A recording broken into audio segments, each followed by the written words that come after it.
إن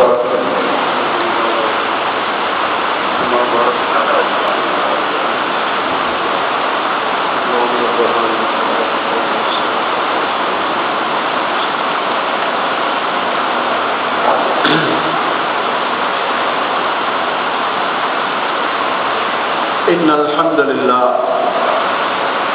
نحمده ونستعينه ونستغفره ونؤمن به ونتوكل عليه ونعوذ بالله من شرور أنفسنا ومن سيئات أعمالنا من يهده الله فلا مضل له ومن يضلل فلا هادي له وأشهد أن لا إله إلا الله وحده لا شريك له وأشهد أن محمدا عبده ورسوله أرسله بالهدى ودين الحق ليظهره على الدين كله ولو كره المشركون صلى الله على محمد وعلى آله وأصحابه وأتباعه أجمعين أما بعد فيا عباد الله أوصيكم ونفسي أولا بتقوى الله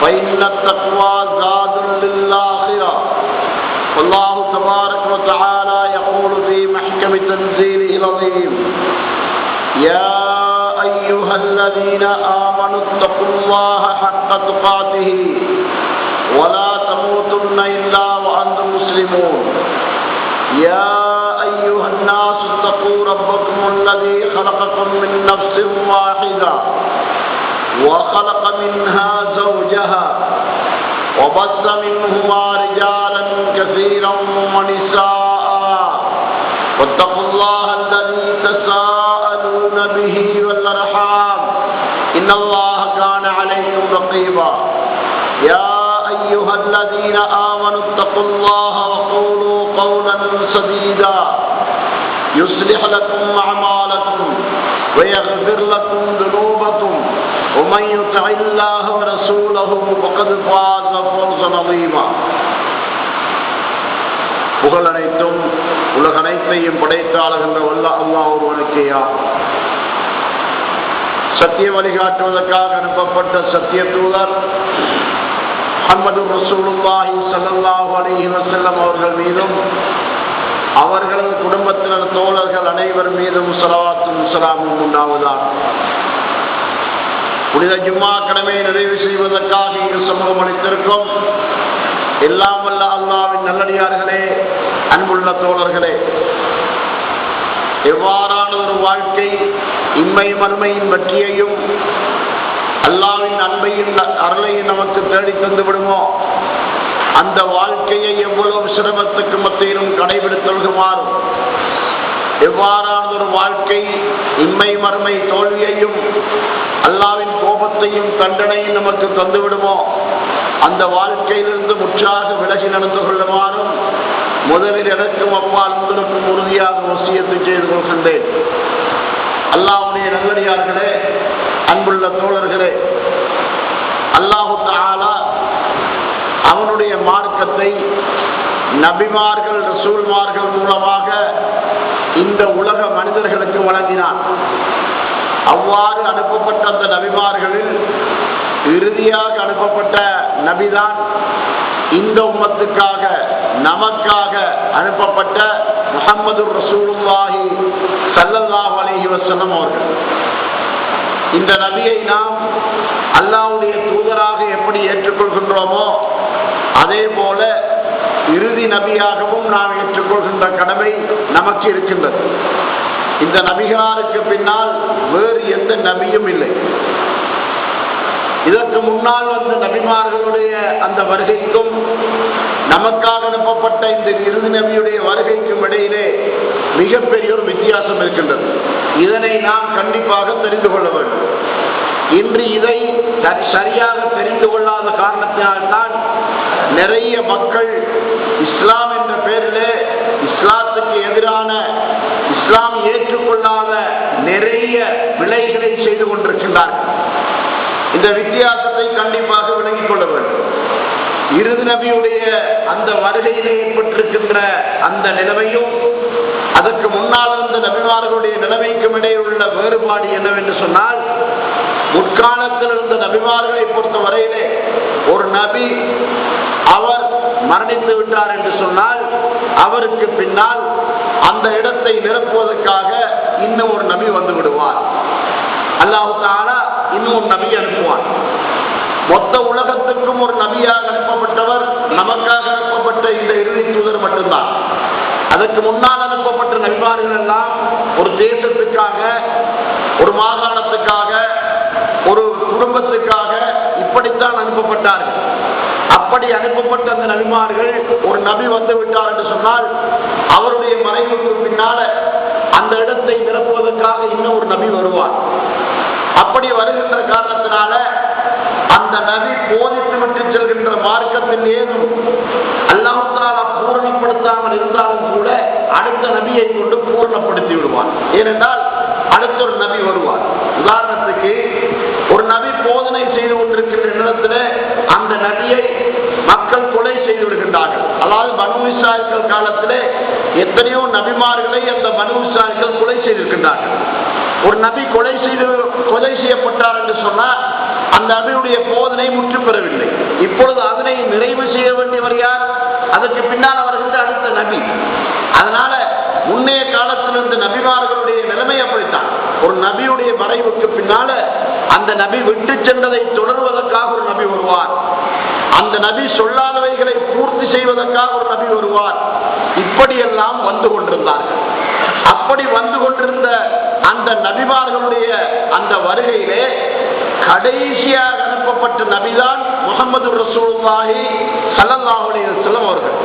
திருமறை குர்ஆன் 33வது அத்தியாயத்தின் 40வது வசனத்திலே அல்லாஹ் தஆலா சொல்லி காட்டுகின்றான், மாகான முஹம்மதுன் அபா அஹதின் மின் ரிஜாலிக்கும் வலாக்கிர் ரசூலுல்லாஹி வ ஹாத்தமன் நபியீன். முஹம்மது என்பவர் உங்களில் எந்த ஒரு ஆணுக்கும் தந்தையாக இல்லை. அவர் எனினும் அவர் அல்லாஹ்வுடைய தூதராகவும் நபிமார்களுக்கு இறுதியானவராகவும் இருக்கின்றார் என்று அல்லாஹ் தஆலா அவர்கள்தான் நபிமார்களுக்கு இறுதியானவர் என்று சொல்லி காட்டுகின்றார். இந்த நபி ஸல்லல்லாஹு அலைஹி வஸல்லம் அவர்கள் இறுதி நபியாக இருக்கின்ற காரணத்தினால் தான் அவர்கள் கொண்டு வந்த மார்க்கத்தை சம்பூர்ணமாக இந்த உம்மத்துடைய கையிலே ஒப்படைத்து விட்டு செல்கின்ற வரைக்கும் அந்த நபிக்கு எத்தனையோ ஆபத்துக்கள் வந்து கூட அல்லாஹ் தஆலா அந்த நபியை பாதுகாத்திருக்கின்றார். அதாவது உங்களுக்கு தெரியும், ஹிஜ்ரத்து சென்ற நேரத்தில் நபி ஸல்லல்லாஹு அலைஹி வஸல்லம் அவர்கள் சௌர் குகைக்குள்ளே இருந்தார்கள். நபி ஸல்லல்லாஹு அலைஹி வஸல்லம் அவர்களும் அபூபக்கர் ரலியல்லாஹு அன்ஹு அவர்கள் சௌர் குகையிலே இருக்கின்ற போது எதிரிகள் குகையுடைய மேற்பகுதியிலே வந்து விட்டார்கள். குகையுடைய மேற்பகுதியிலே ஒரு இடைவெளி இருக்கின்றது. அந்த இடைவெளியினூடாக எட்டி பார்த்தால் உள்ளே யாராவது இருந்தால் தெரிவிட்டுவிடும். அபூபக்கர் ரலியல்லாஹு அன்ஹு அவர்கள் மெதுவான குரலிலே நபி அவர்களை பார்த்து சொல்கின்றார்கள், யா ரசூலல்லாஹ், இந்த எதிரிகள் யாராவது ஒருவர் தன்னுடைய காலை எட்டி பார்த்தாலும் கூட எங்களை கண்டுவிடுவார். அந்த அளவுக்கு நாங்கள் எதிரிகளுக்கு நெருங்கிவிட்டோம் என்று சொன்ன போது நபி ஸல்லல்லாஹு அலைஹி வஸல்லம் என்ன சொன்னார்கள்? லா தஹ்சன் இன்னல்லாஹ் மானா, நீ பயப்படாதே, அல்லாஹ் எங்களோடு இருக்கிறான், அப்படின்னா அவன் எங்களை பாதுகாப்பான் என்று சொன்னார்கள். இந்த அளவுக்கு ஒரு ஆபத்தான பல கட்டங்களிலே நபி ஸல்லல்லாஹு அலைஹி வஸல்லம் அவர்கள் பாதுகாக்கப்பட்டிருக்கின்றார்கள். உஹது போர்க்களத்திலே அவர்களுடைய தலைக்கவசத்திலே வந்து ஒரு ஈட்டி பட்டது. அந்த ஈட்டியினால் அந்த கவசத்தின் மூலமாக 2 கன்னங்களிலும் காயம் ஏற்பட்டதை அல்லாமல் அவர்களுடைய உயிருக்கு ஆபத்து வரவில்லை. இப்படி நபி அவர்கள் கைபர் போருக்கு சென்ற நேரத்திலே ஒரு யூத பெண் விஷம் தோய்க்கப்பட்ட விஷம் கலந்த ஆட்டிறைச்சியை கொடுத்தவர்களை கொலை செய்ய முற்பட்டாள். அதையும் கூட அல்லாஹ் தஆலா பாதுகாத்தான். அதே போல நபி ஸல்லல்லாஹு அலைஹி வஸல்லம் அவர்கள் பனூ நுதைர் கோத்திரத்தாரோடு பேச்சுவார்த்தை ஒன்றுக்காக போன ஒரு சந்தர்ப்பத்திலே அவர்களுடைய அந்த எதிரிகளில் ஒருவன் நபி அவர்களை பார்த்து சொன்னார்கள். நபி அவர்களும் அபூபக்கர் ரலியல்லாஹு அன்ஹு உமர் ரலியல்லாஹு அன்ஹு 3 பேர் தான் அங்கே சென்றிருந்தார்கள். அப்பொழுது கோட்டை மதிலோரமாக நபி அவர்களுக்கு ஒரு இடத்தை காட்டி, முஹம்மதே, நீங்க இந்த இடத்தில் அமர்ந்து கொள்ளுங்கள், நான் போய் எங்களுடைய தலைவரோடு கலைத்து விட்டு ஏற்பாடு செய்து விட்டு வருகிறேன் என்று சொல்லிவிட்டு கோட்டைக்குள் சென்றான். எதற்காக சென்றான் தெரியுமா? நபி அவருடைய தலைக்கு நேராக அந்த மதிலிலே இருந்து, கோட்டை மதிலிலே இருந்து பெரியோர் பாறாங்கல்லை தள்ளிவிட்டு நபி அவர்களை கொலை செய்ய வேண்டும் என்பது அவனுடைய திட்டமாக இருந்தது. அல்லாஹ் தஆலா நபி அவர்களை மார்க்கம் முற்று பெறாத வரைக்கும் இந்த நபி அவர்களுக்கு அல்லாஹ் தஆலா மௌத்தை கொடுக்க நாடவில்லை. அதனால ஜிப்ரீல் அலைஹிஸ்ஸலாம் அவர்களை அனுப்பி அல்லாஹ் தஆலா நபி அவர்களுக்கு செய்தி அறிவித்து விட்டான். உங்களுடைய தலையிலே பாறான் கல்லொன்றை போடுவதற்கு அவர்கள் சதி செய்து கொண்டிருக்கின்றார்கள் என்று சொல்ல நபி ஸல்லல்லாஹு அலைஹி வஸல்லம் அவர்கள் அந்த இடத்தை விட்டு எழுந்து அபூபக்கர் உமர் இரண்டு பேரையும் பார்த்து நீங்கள் இருவரும் வாருங்கள் என்று சொல்லி அழைத்தார்கள். அப்பொழுது அவர்கள் இருவரும் யார் ரசூலல்லாஹ், எங்களை இந்த இடத்திலே அமருமாறு சொல்லிவிட்டு சென்றார்களே, அவர்கள் வரும் வரையும் நாங்கள் எதிர்பார்ப்பதில்லையா என்று கேட்டபோது நபி அவர்கள் என்ன சொன்னார்கள், வாருங்கள் நான் அப்புறம் சொல்லுகிறேன் என்று சொல்லி சற்று தூரம் அழைத்துக் கொண்டு வந்து ஜிப்ரீல் அலைஹிஸ்ஸலாம் அவர்கள் தனக்கு சொன்ன செய்தியை சொன்னார்கள். சொல்லி அல்லாஹ் என்னை பாதுகாத்தான் என்று நபி ஸல்லல்லாஹு அலைஹி வஸல்லம் அவர்கள் அந்த இடத்திலே சொன்னார்கள். சகோதரர்களே, இப்படி நபி அவர்களுக்கு உயிர் ஆபத்து ஏற்பட்ட பல சந்தர்ப்பங்களை சொல்லலாம். இப்படியான சந்தர்ப்பங்கள் இருந்தெல்லாம் அல்லாஹ் தஆலா அந்த நபியை பாதுகாத்ததற்கான காரணம் என்ன? இந்த நபியை கொண்டு மார்க்கம் பூர்த்தியாக்கப்பட வேண்டும், இந்த நபிக்கு பின்னால் வேறு எந்த நபியும் இல்லை என்ற காரணத்தினால் அந்த நபியை இயற்கையாக மரணத்தை தழுவுகின்ற வரைக்கும் எல்லா விதமான உயிராபத்துகளிலிருந்து அல்லாஹ் தஆலா அவர்களை பாதுகாத்தார். கடைசியாக அவருடைய வஃபாத்துக்கு 80 நாட்களுக்கு முன்னதாக ஹஜ்ஜிலே அவர்கள் இருந்து கொண்டிருக்கின்ற சந்தர்ப்பத்திலே அவர்களுக்கு அல்லாஹ் தஆலா திருமறை குர்ஆன் 5வது அத்தியாயத்தின் 3வது வசனத்தை இறக்குகின்றான். அல் யௌம அக்மல்து லக்கும் தீனக்கும் வ அத்மம்து அலைக்கும் நிஅமதி வ ரதீது லக்குமுல் இஸ்லாம் தீனா. இன்றைய தினம் உங்களுக்கு உங்களுடைய மார்க்கத்தை நான் பூர்த்தியாக்கி விட்டேன் என்று அல்லாஹ் தஆலா மார்க்கத்தை பூர்த்தியாக்கி அந்த செய்தியை அந்த ஹஜ்ஜிலே பிரகடனப்படுத்துகின்றான். நபி ஸல்லல்லாஹு அலைஹி வஸல்லம் அவர்களும் தன்னுடைய தோழர்களை பார்த்து கேட்கின்றார்கள், இந்த வசனம் அருளப்பட்டதற்கு பின்னால அல்லாஹ்வின் புறத்திலிருந்து தனக்கு அருளப்பட்ட எல்லாமே பூர்த்தியாகி விட்டதாக அல்லாஹ் அறிவித்து விட்டதற்கு பின்னால அல்லாஹ் அறிவித்தவை அனைத்தையும் தான் தன்னுடைய சமூகத்துக்கு பூரணமாக எத்தி வைத்து விட்டதாக மக்களிடமிருந்தே வாக்குமூலம் பெற்றுக் கொள்ள வேண்டும் என்பதற்காக சஹாபாக்களை பார்த்து கேட்கின்றார்கள், அலா ஹல் பல்லக்து, நான் எனக்கு அருளப்பட்ட எல்லா தூது செய்திகளையும் நான் உங்களுக்கு எத்தி வைத்து விட்டேனா என்று நபி ஸல்லல்லாஹு அலைஹி வஸல்லம் கேட்டார்கள். அப்பொழுது சஹாபாக்கள் சொன்ன பதில் என்ன தெரியுமா? அத்தைத்தல் அமானா பல்லக்தல் உம்மா. அல்லாஹ்வுடைய தூதரே, நீங்கள் அல்லாஹ்வின் புறத்திலிருந்து உங்களுக்கு அருளப்பட்ட அமானிதத்தை நீங்கள் நிறைவேற்றி விட்டீர்கள். அந்த அமானிதத்தை நிறைவேற்றுவதற்காக சமுதாயத்துக்கு எத்தி வைக்க வேண்டிய அவ்வளவு செய்திகளையும் நீங்கள் எத்தி வைத்து விட்டீர்கள் என்று சஹாபாக்கள் நபி அவர்களுக்கு ஒப்புதல் வாக்கு மூலம் அளித்தார்கள் என்ற இந்த செய்திகளை புகாரியிலும் முஸ்லிமிலும் காணக்கூடியதாக இருந்து கொண்டிருக்கின்றது.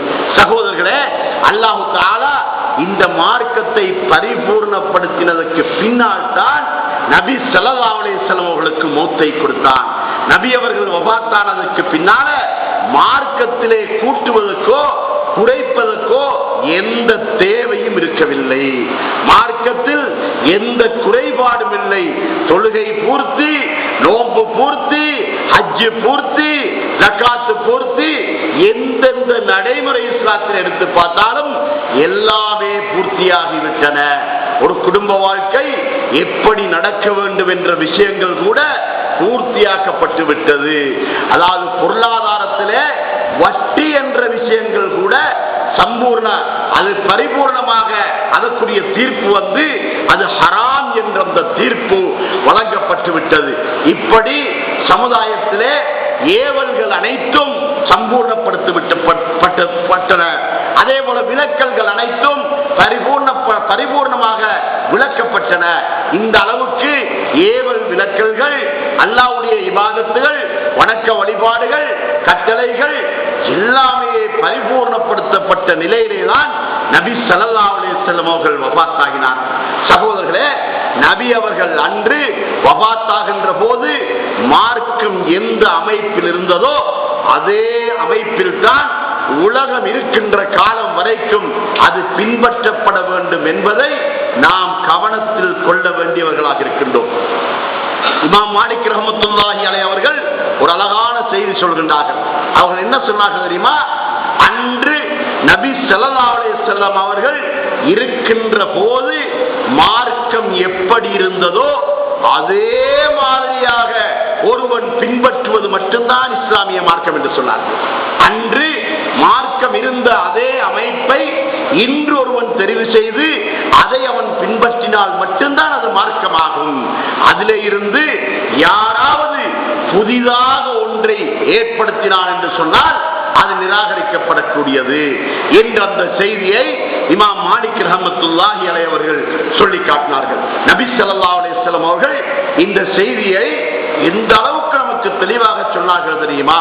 இன்ன அஹ்ஸன் ஹதீஸி கிதாபுல்லாஹ் வ கைரல் ஹதீ ஹதீ முஹம்மதின் ஸல்லல்லாஹு அலைஹி வஸல்லம் வ ஷர்ரல் உமூரி முஹதஸாத்துஹா வ குல்லு முஹதஸத்தின் பித்ஆ வ குல்லு பித்ஆத்தின் வலாலா வ குல்லு வலாலத்தின் பின்னார். இவ்வளவு அழகான ஒரு செய்தி சொன்னார்கள். பார்த்தீர்களா? மார்க்கம் பூர்த்தியாகிவிட்டது. இனிமேல் இதிலிருந்து எதுவும் கூட்டுவதற்கும் இல்லை, குறைப்பதற்கும் இல்லை, திருத்துவதற்கும் இல்லை, எதுவுமே கிடையாது. அனைத்தும் சம்பூர்ணப்படுத்தப்பட்டு விட்டது. நபி ஸல்லல்லாஹு அலைஹி வஸல்லம் அவர்கள் அந்த சம்பூர்ணத்துக்கு அழகான ஒரு உதாரணம் சொன்னார்கள். எப்படி சொன்னார்கள் தெரியுமா? ஒருவர் ஒரு வீட்டை கட்டினார். அந்த வீட்டுக்குரிய எல்லா தளபாடங்களையும் அவர் செய்து விட்டார், பரிபூர்ணப்படுத்தி விட்டார், அதற்கு வர்ணங்களையும் தீட்டி அழகாக்கி விட்டார். அந்த வீட்டை சுற்றி பார்க்கின்றவர்கள் எல்லாம் அந்த வீட்டுடைய அழகான தோற்றத்தை பார்த்து எல்லோரும் ஆச்சரியப்பட்டுக் கொண்டே வந்தார்கள். ஆனால் எல்லோரும் சொன்ன ஒரே ஒரு குறை என்ன தெரியுமா? ஒரே ஒரு இடத்தில் ஒரு கல் இன்னும் வைக்கப்படவில்லை. அந்த கல்லு மாத்திரம் வைக்கப்பட்டு விட்டால் இந்த கட்டிடம் பூர்த்தியாகும். அப்போ இதுல கதவு வேண்டுமா, ஜன்னல் வேண்டுமா, படிக்கட்டு வேண்டுமா, கூரைகள் வேண்டுமா, எல்லாமே பூர்த்தி, எந்த குறையும் கிடையாது. ஆனா ஒரே ஒரு இடத்தில் ஒரு கல்லு கிடையாது. அந்த ஒரு கல்லையும் வைத்து நிரப்பிவிட்டால் இந்த கட்டடம் பூர்த்தியாகிவிடும். அந்த கட்டடம் என்பது நபித்துவம் என்னும் கட்டடமாகும். ஒரு கல் குறைபாடு என்று சொன்னேன் அல்லவா? அதுதான் இறுதி நபியாகிய நான் அனுப்பப்பட்டதற்கு பின்னால நபித்துவம் என்ற கட்டடத்திலே குறைபாடாக இருந்த அந்த கல் வைத்து பூரணப்படுத்தப்பட்டு விட்டது. அந்த கட்டடம் இப்பொழுது பூர்த்தி. இனி அந்த கட்டடத்திலே வேறு எதுவும் செய்வதற்கு இல்லை என்ற ஒரு அழகான ஒரு உபமானத்தை நபி ஸல்லல்லாஹு அலைஹி வஸல்லம் சொல்லி காட்டினார். அப்போ அந்த உபமானத்தின் மூலமாக நபித்துவம் பூர்த்தியாகிவிட்டது என்று சொல்லிவிட்டார்கள். நபி ஸல்லல்லாஹு அலைஹி வஸல்லம் சொன்னார்கள், அதாவது செய்திகளில் மிகச்சிறந்தது அல்லாஹ்வுடைய வேதமாகும், வழிகாட்டலில் மிகச்சிறந்தது முஹம்மது ஸல்லல்லாஹு அலைஹி வஸல்லம் அவர்கள் காட்டிய வழிகாட்டலாகும். அப்போ அதாவது செய்திகளில் உங்களுக்கு படிப்பதற்கு மிகச்சிறந்த செய்தி, மிகச்சிறந்த விஷயம், மிகச் சரியான உண்மையான விஷயங்கள் எல்லாம் அல்லாஹ்வுடைய குர்ஆனில் தான் உண்டு. எந்த சந்தேகமும் இல்லாத பரிபூர்ணமான ஒரு செய்திகளை அடக்கிய ஒரு வேத நூலாக அல்லாஹ்வுடைய குர்ஆன் இருக்கின்றது. அதே போல உங்களுக்கு நேரான வழிகாட்டக்கூடிய வழிகாட்டலுக்கு முஹம்மது ஸல்லல்லாஹு அலைஹி வஸல்லம் அவர்கள் காட்டிய அந்த வழிகாட்டல் தான் உங்களுக்கு நேரான வழிகாட்டலாக இருந்து கொண்டிருக்கின்றது என்று சொல்லிவிட்டு நபி ஸல்லல்லாஹு அலைஹி வஸல்லம் சொன்னார்கள், வஷர்ரல் உமூரி முஹதஸாத்துஹா, மனிதன் செய்கின்ற காரியங்களிலே மிக கெட்டது இந்த இரண்டிலும் இல்லாத புதியவைகள். குர்ஆனிலும் இடம்பெறாத, நபி வழியிலும் இடம்பெறாத புதிய புதிய நடைமுறைகளை எல்லாம் யாரெல்லாம் கொண்டு வருகிறார்களோ அதுதான் மனிதன் செய்கின்ற காரியங்களில் மிக கெட்டது. அப்படிப்பட்ட புதியவை ஒவ்வொன்றும் பித்அத்தாகும், பித்அத்து ஒவ்வொன்றும் வழிகேடாகும். வழிகேடுகள் அனைத்தும் நரகத்தை சென்றடையும் என நபி ஸல்லல்லாஹு அலைஹி வஸல்லம் சொல்லி காட்டினார்கள். இந்த நபி மொழி நமக்கு காட்டக்கூடிய ஒரு அழகான செய்தி என்ன தெரியுமா சகோதரர்களே? மார்க்கம் பூர்த்தி, குர்ஆன் பரிபூர்ணமாக இருக்கின்றது, நபியுடைய வழிகாட்டல் பரிபூர்ணமாக இருக்கின்றது. இதற்கு பின்னால மார்க்கத்திலே புதிதாக ஒன்றை சொல்வதற்கு எதுவுமே கிடையாது. நபி சொல்லாத, நபி செய்யாத, நபி வழிகாட்டல் மூலம் காட்டித்தராத எந்த ஒன்றும் இந்த மார்க்கத்தில் குறை கிடையாது. அனைத்தையும் இந்த நபி காட்டிவிட்டு சென்று விட்டார். இந்த நபியுடைய வாழ்க்கையிலே இடம்பெறாத, இந்த நபியுடைய முன்மாதிரியை கொண்டு ஆதாரம் காட்டப்படாத எந்த ஒரு புதிய நடைமுறை சமுதாயத்துக்கு அறிமுகப்படுத்தப்பட்டாலும் அது நிராகரிக்கப்படக்கூடியதுதான் என்பதை நபி ஸல்லல்லாஹு அலைஹி வஸல்லம் அவர்கள் எடுத்து சொல்லிவிட்டார்கள். சகோதரர்களே, ரசூலுல்லாஹி ஸல்லல்லாஹு அலைஹி வஸல்லம் அவர்கள் சொன்னதாக ஆயிஷா நாயகி அறிவிக்கக்கூடிய ஒரு ஹதீஸை பாருங்கள். மன் ஹதஸ ஃபீ அம்ரினா ஹாதா மா லைஸ மின்ஹு ஃபஹுவ ரத்துன். எங்களுடைய இந்த மார்க்கத்திலே இல்லாத ஏதாவது ஒன்றை ஒருவன் புதிதாக உருவாக்கினால் அது நிராகரிக்கப்படும். நபி ஸல்லல்லாஹு அலைஹி வஸல்லம் சொன்னதாக ஆயிஷா நாயகி அறிவிக்கின்றார்கள். மன் அமில அமலன் லைஸ அலைஹி அம்ருனா ஃபஹுவ ரத்துன். எங்களுடைய மார்க்கத்தில் இல்லாத புதியதொரு நடைமுறையை யார் செயல்படுத்தினாலும் அது நிராகரிக்கப்படக்கூடியது என்ற செய்தியை ரசூலுல்லாஹி ஸல்லல்லாஹு அலைஹி வஸல்லம் அவர்கள் இங்கே எடுத்துச் சொல்லுவதை பார்க்கின்றோம். இந்த செய்திகள் நமக்கு உணர்த்தக்கூடிய மிக முக்கியமான பாடம் என்ன தெரியுமா? மார்க்கம் பரிபூரணம். இந்த மார்க்கத்திலே நபி அவர்களால் காட்டித்தரப்படாத எந்த நடைமுறையை இந்த சமுதாயத்துக்கு யாரெல்லாம் எடுத்து காட்டுகின்றார்களோ அப்படியான அனைத்தும் நிராகரிக்கப்படக்கூடியவை மட்டுமல்ல, அல்லாஹ்வினால் மறுமை நாளையிலே தண்டனைக்குரியவைகளாகவும் அவை மக்களுக்கு மத்தியிலே அன்று மஹ்ஷர் மைதானத்திலே அல்லாஹ்வினால் பகிரங்கப்படுத்தப்படக்கூடியவைகளாக இருக்கின்றன என்பதை நாம் கவனத்தில் கொள்ள வேண்டியவர்களாக இருந்து கொண்டிருக்கின்றோம். அல்லாஹ்வுடைய நல்லடியார்களே, அன்புள்ள தோழர்களே, இந்த மார்க்கத்திலே அல்லாஹ் எந்த குறையையும் வைக்கவில்லை. அல்லாஹ் எப்படி பூர்ணமானவனோ அதே போல அவனுடைய மார்க்கமும் பூர்த்தியானது. அவன் இந்த மார்க்கத்தை கடைசி நபியை கொண்டு பூர்த்தியாக்கிவிட்டான். அவர்களுக்கு பின்னால் வேறு எந்த ஒரு நபியும் இல்லை என்ற அந்த தத்துவத்தின் மூலமாக கடைசி நபி மார்க்கத்தில் எவ்வாறு நமக்கு இதனை பூர்த்தியாக்க வேண்டுமோ அந்த அமைப்பில் இதை பூர்த்தியாக்கிவிட்டுத்தான் அவர்கள் சென்றிருக்கின்றார்கள். அவர்கள் சென்றதற்கு பின்னால யாராவது ஒருவர் மார்க்கத்தில் ஏதாவது ஒரு புதிய ஒரு செய்தியை கொண்டு வந்து மக்களுக்கு மத்தியிலே நடைமுறைப்படுத்தி காட்டினால் அவன் மறைமுகமாக சொல்வது என்ன தெரியுமா? நபி ஒன்றை சொல்ல மறந்து விட்டார், ஒன்றை செய்து காட்ட மறந்து விட்டார், ஒன்றை மக்களுக்கு எடுத்து சொல்ல மறந்து விட்டார், அது எனக்கு தெரிந்துவிட்டது, நான் இதோ உங்களுக்கு சொல்லுகிறேன் என்று மறைமுகமாக சொல்வது போல் இருக்கின்றது. நேருக்கு நேராக சொல்லவில்லை. நபி தவறிவிட்டார் என்று அவன் நேருக்கு நேராக சொல்லவில்லை. நபி விட்டுவிட்டார், நபி மறந்து விட்டார் என்று நேருக்கு நேராக சொல்லவில்லை, மறைமுகமாக சொல்கிறான். எப்படி? ஏதாவது நபி காட்டாத புதிய ஒரு நடைமுறையை யாராவது மார்க்கத்திலே கொண்டு வந்து அறிமுகப்படுத்திவிட்டால் அவன் சொல்லாமல் சொல்லுகின்ற செய்தி அதுதான். அதாவது நபி அவர்களுக்கு மறந்துவிட்டது அல்லது தவறிவிட்டது அல்லது அவர்கள் தெரிந்தும் சொல்லாமல் இருந்து விட்டார்கள் என்று சொல்லுவது போல அது ஆகிவிடுகின்றது. அதனால மார்க்கத்திலே இல்லாத புதியவைகளை எல்லாம் யாரெல்லாம் நடைமுறைக்கு கொண்டு வருகின்றார்களோ அப்படியானவர்கள் எல்லாம் அல்லாஹ்விடத்திலே சாபத்துக்குரியவர்களாக ஆகிவிடுவார்கள் என்பதை நாம் மறந்துவிடக் கூடாது. அதனால மார்க்கம் அன்று நபி ஸல்லல்லாஹு அலைஹி வஸல்லம் அவர்கள் காலத்தில் எப்படி இருந்ததோ அதே மாதிரியாக பின்பற்றப்பட்டால் மட்டும்தான் அது அல்லாஹ்வின் மூலமாக அங்கீகரிக்கப்படும் என்பதை நாம் கவனத்தில் கொள்ள வேண்டியவர்களாக இருக்கின்றோம். ஆகிரு தஅவானா அல்ஹம்துலில்லாஹி ரப்பில் ஆலமீன்.